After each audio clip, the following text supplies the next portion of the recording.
వేగు చుక్క తిలకమెట్టి వేదమంత్ర పూలు పెట్టి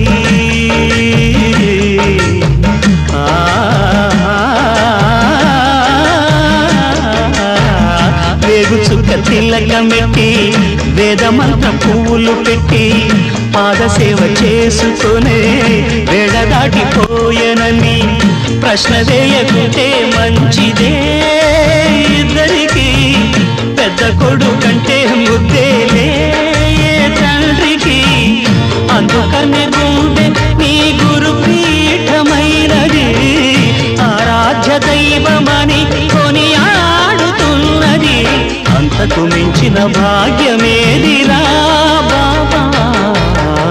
లేలే బాబా నిద్రలేవయ్యా ఏలే స్వామి మేలుకోవయ్యా రవితేజకి